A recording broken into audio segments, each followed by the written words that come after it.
I can just say, yes, that is true. They cannot admit that they do not believe pensioners should be mistreated. In fact, I pity them. Mr. Speaker, permit me to focus on some regional issues. We have already highlighted the decline in production by small to medium scale miners, Mr. Speaker, that the government has been presiding over. The approximately 50% drop in only a few years. Some, Mr. Speaker, have come during some of the highest gold prices on record, including the present soaring price of gold. Only a government that is fluent in its management, Mr. Speaker, would oversee such a decline even in that industry. This means that miners, Mr. Speaker, must be keen to work, but the government's mismanagement is holding them back. Mr. Speaker, the people in my community depend on this industry, that's the extractive industry. They have languished under a government that has no interest in their livelihood. These small businesses, Mr. Speaker, benefit from loans to purchase equipment. They should at least benefit from loans to purchase equipment, which we have advocated. The Small Businesses Bureau, Mr. Speaker, the government's attitude towards small business in general is limited in both scope and vision. We need to also see we also need to grant some grants, Mr. Speaker, to help miners increase their capacity to purchase equipment. We need them to benefit as much as possible from the price of gold. We also need to ensure, Mr. Speaker, that these people benefit from the oil resources. Mr. Speaker, we believe that this emphasis on small business must extend into agriculture across our country. Farmers are small businessmen too. We should provide them with loans, grants, and access to areas where they can do proper agricultural pursuits. Grasslands for cattle owners. This will help them to improve their productivity and bring prices down for goods that can be imported into the region. We have repeatedly emphasized regional agriculture, Mr. Speaker, because we believe in the regions, the production of food will lower the cost. The more production of food will lower the cost. This is because it is well established that regions can produce food at a lower cost, and therefore they need the sort of support mechanisms. Mr. Speaker, I do not have to tell that the cost of living crisis is something that is a living memory. Mr. Speaker, however, I want to highlight that Guyana's hinterland suffer the most when prices soar. And this is because most of the people in the region will have to take food stuff on those dangerous roads. Mr. Speaker, with the perpetual high cost of fuel, it must have its effect on these unbearable prices. Mr. Speaker, the 2024 budget is, if not the PPP's last budget, it's the second to the last budget. And Guyanese will welcome this change. Mr. Speaker, we also believe that investing in regional infrastructure is vital, but also from one of their elite campaigners, they have said themselves that we cannot eat roads right in Madhya. But today, Mr. Speaker, Mr. Speaker, today they are building roads practically across the region. Quality roads, Mr. Speaker, will lower the cost of transportation, but the kind of roads they build today and it's broken down tomorrow. They throw billions of dollars in education too, Mr. Speaker, but achieve lower pass rates at CSEC mathematics than the coalition did with fewer resources. Huge sums allocated for healthcare each year. But has Guyana's life expectancy improved substantially? The resounding answer is no. The PPP believes in output, in spending, but has little interest in outcomes. Mr. Speaker, I wish to remind this House that the government of Guyana earned approximately $60 billion of unexpected revenue from the high price of oil that squeezed our gold industry. Why weren't those funds, Mr. Speaker, put to use in keeping the prices of gasoline down, especially in Region 8 and the hinterland? For example, Mr. Speaker, a loaf of bread in Georgetown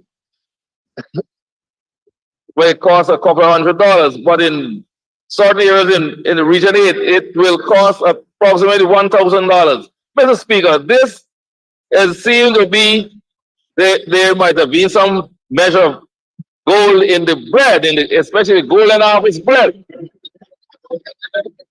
Mr. Speaker, this budget comes at a time when the country can prove how fast its economy is growing. However, despite all these resources, it can't improve the lives of ordinary people. Mr. Speaker, I'm talking about teachers. I'm talking about whatever the high cost of living is doing to its ordinary people. It is widening the gap, Mr. Speaker, between those who have and those who don't have. The PPP talks about equality, but it likes inequality.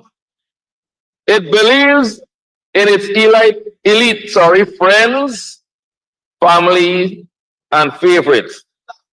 And they believe that they are the only ones that matter in this country.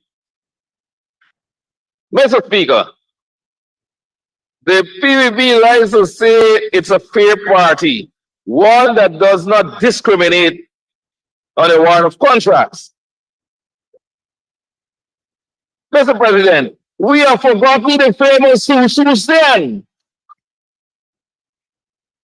Where is Mr. Sue today? Mr. Speaker, we still want to hear the law enforcement people and the Vice President provide some form of assistance on the basis of friendship. That's what they do. Mr. Speaker, most Guyanese are friends of that special person, and only through that special person, I guess he also is a friend of the prominent Minister of Public Works. Ever since I was at the Post Office Corporation. Mr. Speaker, nowhere is this attitude more prevalent in Region 8. This thing about friends, families, and favorites. In my last year's speech, Mr. Speaker, I alluded to the fact that there is something called Warner Bros.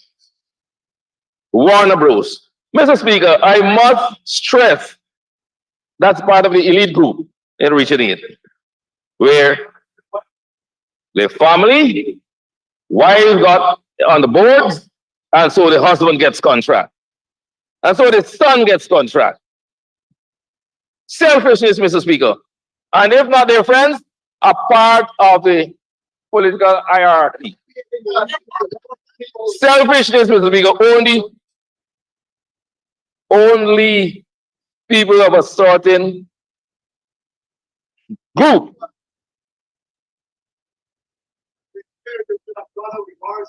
Mr. Speaker, it is careful. Mr. Speaker, I carefully examine the 2024 budget. It offers nothing towards hardworking people who have put together this 2024 budget. I want to thank them for their hard work, But, Mr. Speaker, I think they deserve more than 6.5%. And I want to suggest at this forum, Mr. Speaker, that they be given no less than 50%. Mr. Speaker, my sympathy goes out to the families in the remote areas where it is talked a lot over there on that side of the aisle that they're going to get tax measures on fuel, water, etc., etc., for the years 2020, 2021, and 2022. But, Mr. Speaker, most of our people do not use pipe water there. Secondly, I want to caution my people in Region 8 because I have discovered that a meter was installed in a particular region in November of last year. And by Region 6. And by December, a bill was offered. And with that, Mr. Speaker, the bill had a date 3 days after, but the second day, the water was cut. Mr. Speaker, when it comes to public works, we are proud of the coalition's many stringent efforts throughout the region. During the 3 years, and I was privileged to travel on those interconnected roadways in the interior there, 1.8 billion was invested, and those roads stood the test of time. I personally traveled on it, Mr. Speaker. One symbol of progress is we move from merely repairing wooden bridges, Mr. Speaker, to the construction of concrete bridges and culverts. Similarly, the coalition remedied the massive, when we talk about buildings, Mr. Speaker, the coalition remedied the massive, costly Cato Secondary School, which was started and supposed to be completed by the PPP, but it had massive defects. The building, Mr. Speaker, was unsafe and could not be occupied. Cato is a national embarrassment to our PPP government. And I'm afraid, Mr. Speaker, that schools like St. George's, Christchurch, may fall in the similar category. These projects are delayed, just the same as a long list of schools that the PPP could not have completed during their term of office. I am still waiting for the Maja fire, and especially Maja Arcade. I didn't hear anybody from over that side talk about the Maja Arcade fire. What I know for a fact, I will leave that for the purposes of a private conversation. This contrasts with the advances we brought to the region, Mr. Speaker, like introducing access to potable water, and we're talking about history making Paramakatawai water catchment. I was there when the fire was done. Mr. Speaker, what has happened? I'm coming to the mathematics of the day for last year's budget. This, Mr. Speaker, what happened to the sun-dried tomato project in Paramakatawai? This created self-employment to farmers and further employment to processors, Mr. Speaker. It was a landmark project that brought revenue to the village. And also, Mr. Speaker, as a sitting member of the board, we guarantee that every community had access to the completion of roads in the north, and so that the required funds and resources could have gone for the development of the communities. Mr. Speaker, these roads now are unbearable. Our citizens and their goods can barely move throughout the region. Transportation costs is very costly. We are out of office for 3 years and they have not done anything good Mr. Speaker. Mr. Speaker, before 2015, parcels of land were sold to citizens by government functionaries at the regional level. However, even though my friend, the Honorable Minister of Housing, had gone to discuss water and housing, I haven't heard him talk anything about those lands or those parcels of land around the airstrip area that was sold to private citizens. I'd be glad if he can do that quickly for us. That was sold before 2015 election. Nothing has been done about the displacement of these families, Mr. Speaker, on that Moka Arcade. But Madia Arcade, sorry.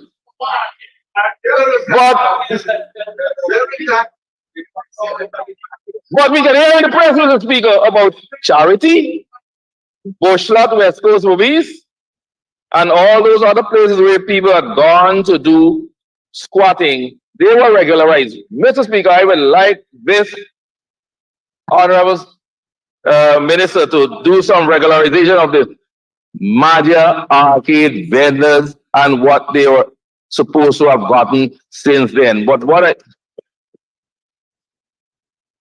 Mr. Speaker, when it comes to education, goal is good. I like that initiative. But last year I spoke about equipping children with the necessary gadgets so they can complete their SBAs. Look at the condition of this one. This was given to me by the National Assembly. I made it available to ordinary poor people's children. I dare none of those ministers over there have ever done something like that to any poor child from their community.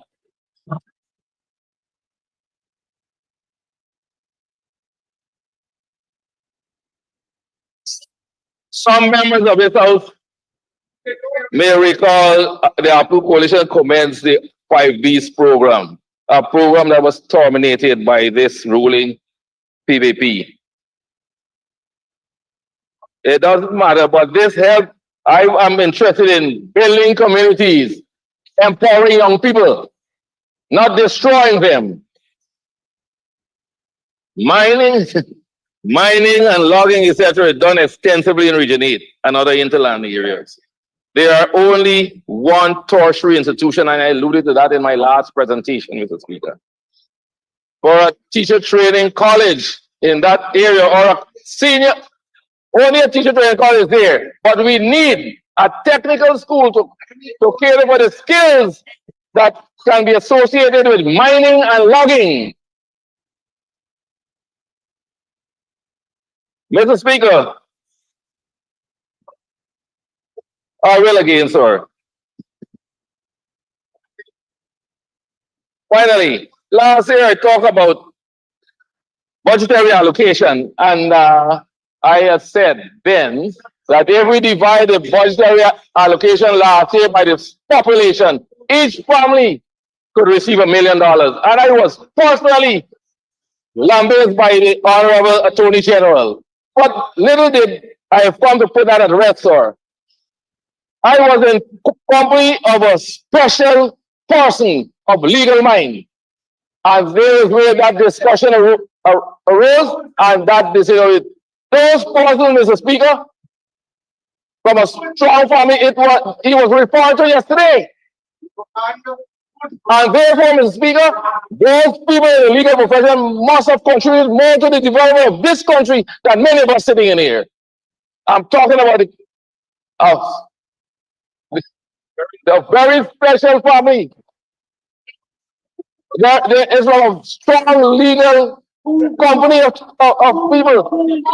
Not you. But it's for you to find out who that special family is. They have contributed more to the development in the legal profession than many of us here, including the Honorable Public Works Minister.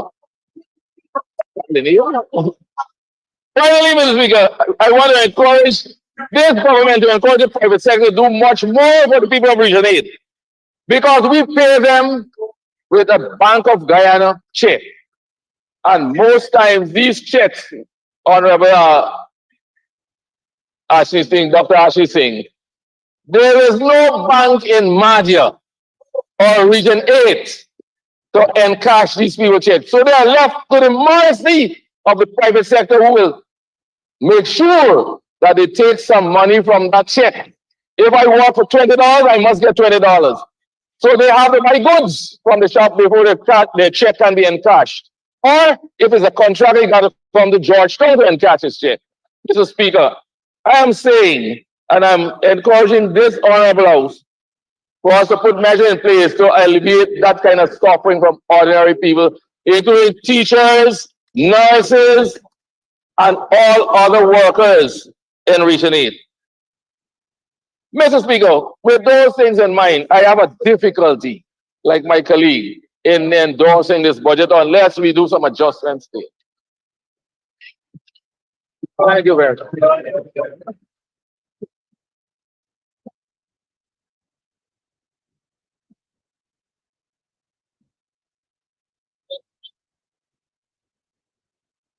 Thank you very much, Honorable Member, Mr. Richard Sinclair, for that uninterrupted presentation